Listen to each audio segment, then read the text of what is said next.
एक दिन देर रात एक साध्वी को बोला जाता है कि जाओ अपने गुरु से मिलकर आओ। वो बेहद खुश हो जाती है कि आखिरकार उसे अपने भगवान से मिलने का मौका मिल रहा है। लेकिन गुफा के अंदर जाते ही वो गुरु, वो बाबा जिसे लाखों लोग अपना भगवान मानते थे, वो उस लड़की की इज्जत लूट लेता है। फिर ये सिलसिला एक बार नहीं, दो बार नहीं, बल्कि बार बार चलता रहता है। और ये सिर्फ एक लड़की की कहानी नहीं, बल्कि उस आश्रम में जितनी भी साध्वियां थीं, जिन्हें दुनिया के सामने देवियों की तरह पेश किया जाता था, उन सभी के साथ बाबा ऊंची हरकत करते थे, उनकी इज्जत लूटते और जब कोई आवाज उठाती तो उन्हें ऐसी सजा दी जाती जिसकी हम कल्पना भी नहीं कर सकते। ये कहानी है गुरमीत राम रहीम सिंह की, जो दुनिया के सामने एक बाबा, एक बॉलीवुड एक्टर और एक महान पुरुष बनकर रहा, लेकिन उसकी असलियत कुछ और ही थी। इस महाराज ने साधुओं की इज्जत लूटी, अपने खिलाफ आवाज उठाने वाले पत्रकारों को मरवा दिया और सच को दबाने की कोशिश की, और कई अपराध भी। मगर एक पत्र ने गुरमीत राम रहीम की पोल खोल दी। मगर इस गुप्त पत्र में ऐसा तो क्या लिखा था जिसे छुपाने के लिए राम रहीम ने 2 लोगों की हत्या करवा दी। राम रहीम की उस अंधेरी गुफा में आखिर क्या होता था? राम रहीम के बारे में पीड़ित लड़कियों ने क्या बतलाया? और सालों की कोशिश के बाद आखिरकार कैसे सीबीआई ने राम रहीम के खिलाफ सबूत जुटाए और उसे सलाखों के पीछे भेजा, जानेंगे इस आंख खोल देने वाले वीडियो में। लेकिन उसके पहले प्लीज आप चैनल को सब्सक्राइब करके पास वाली घंटी जरूर बजा दीजिए। राम रहीम की कहानी समझने के लिए हमें डेरा सच्चा सौदा के इतिहास को जानना होगा। तो 1948 का साल था। आजादी के तुरंत बाद का भारत, जहां लोग गरीबी, बेरोजगारी और बंटवारे के जख्म से जूझ रहे थे। इसी दौरान हरियाणा के सिरसा जिले में एक आध्यात्मिक आंदोलन शुरू हुआ। नाम था डेरा सच्चा सौदा। इसकी नींव रखी बाबा मस्ताना बलूचिस्तानी ने। मकसद था लोगों को शराब, नशे और बुराइयों से दूर करके सच्चाई और ईमानदारी की राह पर लाना। आने वाले कुछ सालों में देश भर में 46 डेरा सच्चा सौदा आश्रम शुरू किए जाते हैं, जिनमें से ज्यादातर पंजाब, राजस्थान और हरियाणा में थे। और देखते ही देखते हजारों लोग इस डेरा से जुड़ गए। शाह मस्ताना जी के बाद सन 1963 में गद्दी संभाली सतनाम सिंह ने। उनके दौर में डेरा और भी फैल गया। सिरसा का डेरा अब सिर्फ एक धार्मिक जगह नहीं, बल्कि धीरे धीरे एक पूरा नगर बन गया। डेरा की जमीन पर खेती होती थी, अपने स्कूल्स थे, हॉस्पिटल्स थे और भक्तों के लिए सब कुछ वहीं पर मौजूद था। रहने वाले भक्तों ने अपने गुरु को ही अपना भगवान मान लिया था। करीब 3 दशकों तक आश्रम ने खूब प्रसिद्धि हासिल की, मगर फिर आया 23 सितंबर 1990 का दिन, जब सतनाम सिंह ने अपना उत्तराधिकारी घोषित किया गुरमीत राम रहीम सिंह को। एक 23 साल का लड़का अचानक इतने बड़े पंथ का लीडर बन जाता है, जबकि डेरा में उससे कई गुना ज्यादा ज्ञानी लोग मौजूद थे। तो फिर राम रहीम को ही क्यों चुना गया? इससे लेकर वरिष्ठ पत्रकार अनुराग त्रिपाठी अपनी किताब डेरा सच्चा सौदा एंड द गुरमीत राम रहीम में लिखते हैं। मुझे गुरमीत राम रहीम के पूर्व ड्राइवर खट्टा सिंह ने बताया कि उसका एक दोस्त था, शायद रिश्तेदार। उसका नाम था गुरजन सिंह राजस्थानी। एक दिन गुरमीत अपने दोस्त गुरजन सिंह और उसके कुछ साथियों के साथ बाबा सतनाम के पास पहुंचता है। गुरजन सिंह ने बाबा की कनपट्टी पर AK-47 लगाकर गुरमीत को डेरा मुखिया बनाने के लिए कहा। इस घटना के कुछ दिन बाद यही होता है। अब जहां डेरा सच्चा सौदा के पहले गुरु मस्ताना बलूचिस्तानी और दूसरे गुरु सतनाम सिंह आध्यात्मिकता को आगे बढ़ाना चाहते थे, वहीं तीसरे गुरु राम रहीम, जिसने खुद को फकीर नहीं बल्कि मॉडर्न बाबा की तरह पेश किया, रंगीन कपड़े, मोटरसाइकिल और चमक धमक के साथ, उसका लक्ष्य था आध्यात्मिकता के साथ दौलत, शोहरत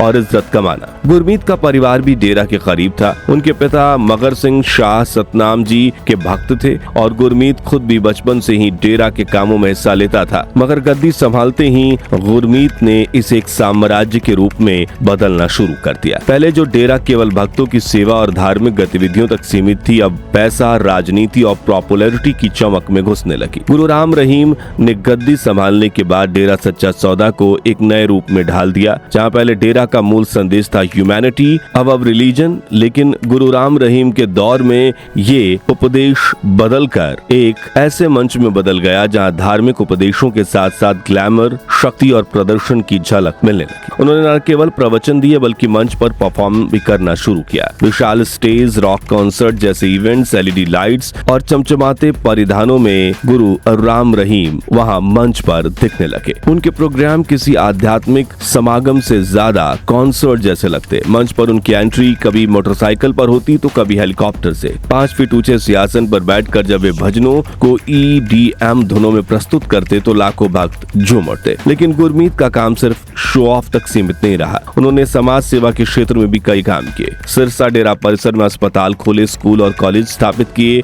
HIV, एड्स और ड्रग्स जैसे मुद्दों पर अभियान चलाए। 2011 से 2016 के बीच उन्होंने कई गिनीज वर्ल्ड रिकॉर्ड भी बनवाए, जैसे दुनिया का सबसे बड़ा रक्तदान शिविर, एक ही दिन में लाखों पेड़ लगाना या फिर सबसे बड़ी सैनिटाइजेशन ड्राइव। इन अभियान ने उनकी छवि को एक समाज सुधारक की तरह स्थापित किया, यानी एक तरफ सेवा और सामाजिक संदेश, दूसरी तरफ ग्लैमर। गुरमीत ने दोनों को मिलाकर एक ऐसा कॉकटेल बनाया जिससे भक्त और आम लोग कंफ्यूज हो जाते थे। धीरे धीरे उनका प्रभाव राजनीति तक पहुंच गया। डेरा के करीब 70% अनुयायी दलित पृष्ठभूमि से आते थे और यह वोट बैंक इतना बड़ा था कि किसी भी चुनाव का परिणाम बदल सकता था। यही कारण था कि हर राजनीतिक दल के बड़े नेता समय समय पर डेरा का रुख करते और समर्थन पाने की कोशिश करते। पंजाब के चुनाव में तो कई बार खुलकर उनके समर्थन की चर्चा हुई। इस तरह गुरमीत ने न केवल एक धार्मिक गुरु का रूप बनाया बल्कि एक पॉलिटिक किंग मेकर की भी छवि बना ली। फिर आया अगला कदम, सिनेमा की दुनिया। 2015 में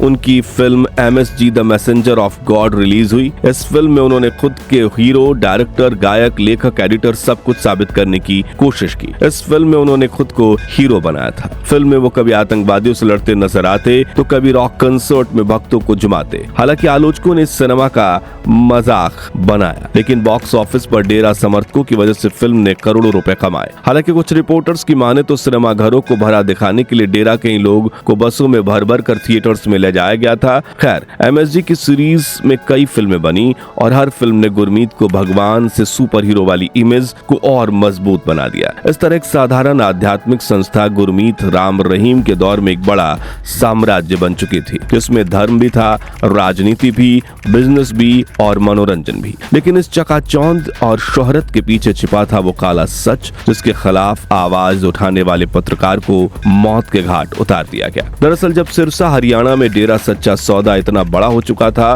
कि आधे से ज्यादा शहर उससे प्रभावित था, तभी पत्रकार रामचंद छत्रपति के मन में कई सवाल उठने लगे। जैसे कि अगर डेरा को कोई फंडिंग नहीं देता, ना ही डेरा डोनेशन लेता है, तो इसके चर्चे और खर्चे कैसे चल रहे हैं? इसकी आर्थिक व्यवस्था इतनी मजबूत कैसे होती जा रही है? उन्होंने ये सवाल सिरसा में अपने लोकल अखबार पूरा सच में छाप दिए, जिससे रामचंद्र डेरा के अंधभक्तों के निशाने पर आ चुके थे। इसी बीच एक ऐसी घटना हुई जिसने बाबा राम रहीम का नकाब उतार दिया। दरअसल 30 मई 2002 के दिन सिरसा के रोड़ी बाजार में कार चालक की एक पुलिस सिपाही से भिड़ंत हो जाती है और जब पुलिस इस कार की चेकिंग करती है तो पुलिस को एक गुप्त पत्र की फोटोकॉपीज मिलती है जो एक अनाम साध्वी का था और इसमें साध्वी गुरमीत राम रहीम पर लड़कियों के शारीरिक शोषण का आरोप लगाती है। ये लेटर पहले ही सिरसा में अंदर ही अंदर घूम रहा था और इस घटना के बाद पत्रकार रामचंद्र जी की इसकी एक फोटोकॉपी मिल जाती है और वो अपने अखबार पूरा सच में इस पत्र को जस का तस छाप देते हैं, जिसका टाइटल था धर्म के नाम पर किए जा रहे साध्वियों के जीवन बर्बाद। इस लेख ने मानो सिरसा में डर, असमंजस और सवालों की बाढ़ ला दी हो। लोग सवाल कर रहे थे जबकि डेरा के समर्थकों में रामचंद्र के खिलाफ क्रोध उबल रहा था। अनुराग त्रिपाठी अपनी किताब में लिखते हैं कि जल्द ही समर्थकों ने इस अखबार की हर एक कॉपी खरीद कर जला दी, लेकिन ये खबर आग की तरह फैल चुकी थी और अपनी जान को खतरा देखकर रामचंद्र ने 2 जुलाई 2002 को सिरसा पुलिस के SP को एक पत्र भी लिखा, लेकिन SP ने कोई ध्यान नहीं दिया। इसी बीच डेरा सच्चा सौदा के मैनेजर कृष्ण लाल ने भी पत्रकार रामचंद्र को बाबा रहीम से पब्लिक के बीच माफी मांगने और समझौता करने की ऑफर दी, लेकिन रामचंद्र अपनी पत्रकारिता के साथ समझौता करने के लिए तैयार नहीं हुए। इसके बाद 23 अक्टूबर 2002 के दिन रामचंद्र ने बाबा राम रहीम के खिलाफ एक खबर छापी और CBI के मुताबिक उसी शाम रामचंद्र को मारने की साजिश रची गई। दरअसल इसी शाम राम रहीम ने अपने 2 लोग कुलदीप सिंह और निर्मल सिंह को अपनी गुफा में बुलाया, जो पहले से ही हथियार चलाने में माहिर थे और इन्हें कृष्ण लाल के नाम की लाइसेंस वाली बंदूक और पल पल की खबर के लिए एक वॉकी टॉकी सेट भी दिया जाता है। अगले दिन रामचंद्र के घर के सामने एक मोटरसाइकिल रुकती है। कोई उन्हें आवाज देकर बुलाता है और वो जैसे ही दरवाजे पर आए तभी 5 गोलियों की आवाज गूंजती है और छत्रपति खून से लथपथ जमीन पर गिर जाते हैं, जबकि बाइक पर सवार मौके से भाग निकलते हैं। छत्रपति को तुरंत अस्पताल ले जाया गया, लेकिन गंभीर चोटों की वजह से कुछ दिनों के बाद उनकी मौत हो गई। ये मर्डर सिर्फ एक इंसान का नहीं नहीं था, बल्कि ये मैसेज था जो भी डेरा सच्चा सौदा और गुरमीत राम रहीम के खिलाफ जाएगा उसकी यही हालत होगी। लेकिन सबसे चौंकाने वाली बात यह थी कि इस साफ साफ हत्या के बावजूद पुलिस ने राम रहीम का नाम एक FIR भी दर्ज नहीं किया। लेकिन रामचंद्र के परिवार ने हिम्मत नहीं हारी। उनके बेटे अंशुल छत्रपति ने खुलकर कहा, मेरे पिता की हत्या के पीछे सीधे तौर पर राम रहीम का हाथ है। लेकिन स्थानीय पुलिस बाबा का नाम तक लेने को तैयार नहीं थी। डेरा की राजनीतिक पकड़ इतनी मजबूत थी कि प्रशासन से लेकर नेताओं तक कोई भी बाबा के खिलाफ कार्रवाई करने की हिम्मत नहीं जुटा पा रहा था। यहीं से परिवार ने मांग की इस मामले की जांच CBI करे और कई महीनों की जद्दोजहद के बाद आखिरकार 2003 में केस CBI को सौंपा गया। लेकिन कहानी यहीं खत्म नहीं हुई, क्योंकि CBI की जांच में सामने आया कि सिर्फ रामचंद्र छत्रपति ही नहीं बल्कि एक और शख्स की हत्या राम रहीम के इशारों पर की गई।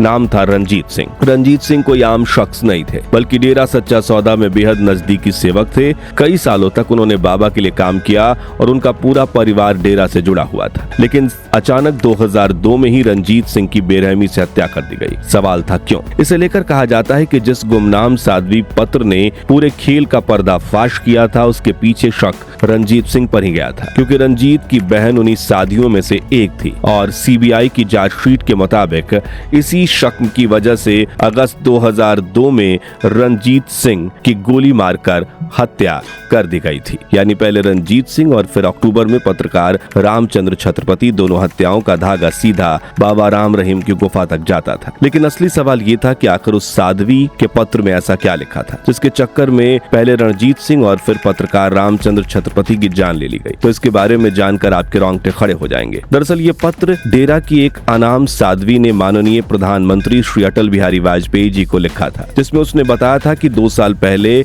मैं साध्वी बनी। महाराज गुरमीत सिंह की एक नजदीकी महिला शिष्य ने मुझे बताया कि एक दिन रात 10 बजे मुझे महाराज की गुफा में हाजिरी होने के लिए कहा गया है। क्योंकि वहां मैं पहली बार जा रही थी, इसलिए मैं बहुत उत्साहित थी कि स्वयं भगवान ने मुझे वहां बुलाया है। लेकिन जब मैं वहां गई तो मैंने देखा कि महाराज टीवी का रिमोट हाथ में लेकर ब्लू फिल्म देख रहे हैं। उनकी तकिया के बगल में एक रिवॉल्वर रखी हुई है, जिसे देखकर मैं डर गई, मानो मेरे पैरों के नीचे जमीन निकल गई हो। महाराज जी के बारे में कभी उसने सोचा भी नहीं था कि वो ऐसे निकलेंगे। महाराज ने मुझे तुरंत बाहों में लेते हुए कहा, हम तुझे दिल से चाहते हैं, तुम्हारे साथ प्यार करेंगे, क्योंकि तुमने हमारे साथ साधु बनते वक्त तन मन धन से सतगुरु के अर्पण करने के लिए कहा था। और फिर उन्होंने मेरे साथ बदसलूकी की, जिसके बाद 20-30 दिनों तक मेरा नंबर आता। मुझे पता चला कि आश्रम की अन्य लड़कियों के साथ भी वो ऐसा ही कर रहे हैं। डेरा में करीब 35 से 40 महिलाएं रह रही थीं और उनकी जिंदगी नरक बन चुकी थी। सफेद कपड़ों में हम देवी जैसी दिखती हैं, लेकिन हमारी स्थिति कुछ और है। मैंने एक बार अपने परिवार को भी बताने की कोशिश की, लेकिन वो मुझ पर गुस्सा हो गए। एक कुरुक्षेत्र जिले के साधु लड़की घर आई और उसने घर वालों को सब कुछ सच बता दिया। उसका बड़ा भाई सेवादार था, जो कि सेवा छोड़कर डेरे से नाता तोड़ चुका है। इसमें और भी बड़े खुलासे थे। लेकिन इस गुप्त पत्र का रणजीत सिंह से क्या कनेक्शन था? क्यों डेरा से जुड़े लोगों ने उन पर शक किया? तो आपको बता दें कि इस पत्र में कुरुक्षेत्र की जिस लड़की का जिक्र था, वो लड़की कोई और नहीं बल्कि रणजीत सिंह की बहन थी।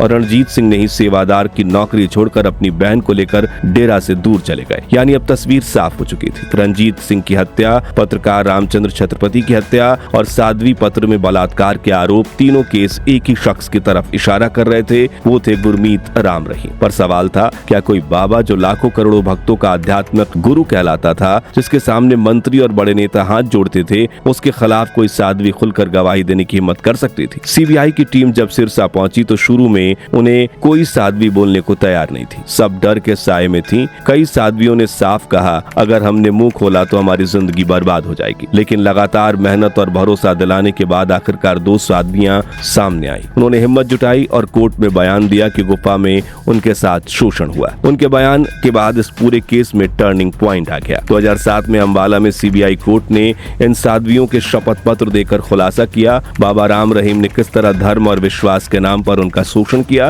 लेकिन जैसे ही बयान सामने आया, उनके परिवारों को धमकी भरे फोन आने लगे। घर के बाहर दबंग लोग खड़े हो जाते ताकि कोई और साध्वी आगे न आए। इसके बाद केस सालों तक खिंचता रहा। पॉलिटिकल प्रेशर, गवाहों को डराना, तारीख पर तारीख, सब कुछ हुआ। क्योंकि डेरा सच्चा सौदा सिर्फ एक धार्मिक संस्था नहीं बल्कि एक पॉलिटिकल वोट बैंक भी था। हरियाणा और पंजाब की राजनीति में डेरा समर्थकों का बड़ा असर था। इसलिए हर सरकार बाबा के खिलाफ सीधा कदम उठाने से कतराती रही। लेकिन धीरे धीरे गवाहों के बयान और CBI के जुटाए सबूत इतने मजबूत हो गए कि कोर्ट को ट्रायल आगे बढ़ाना ही पड़ा। आखिरकार 25 अगस्त 2017 का दिन आया। पंचकुला की CBI कोर्ट ने बाबा राम रहीम को 2 साध्वियों के साथ बलात्कार का दोषी करार दिया। जैसे ही फैसला आया, डेरा समर्थकों में भूचाल मच गया। सिरसा और पंचकुला की सड़कों पर हजारों लोग उतर आए। जगह जगह हिंसा, आगजनी और तोड़फोड़ होने लगी। सिर्फ 2 दिनों में करीब 40 से ज्यादा लोगों की जान चली गई और सैकड़ों घायल हुए। लेकिन इस बार सिस्टम दबा नहीं। सेना उतरी, कर्फ्यू लगा और बाबा राम रहीम को तुरंत गिरफ्तार कर जेल भेज दिया गया। कोर्ट ने उन्हें 20 साल की सजा सुनाई। इसके बाद भी कहानी खत्म नहीं हुई। 2019 में सीबीआई कोर्ट ने पत्रकार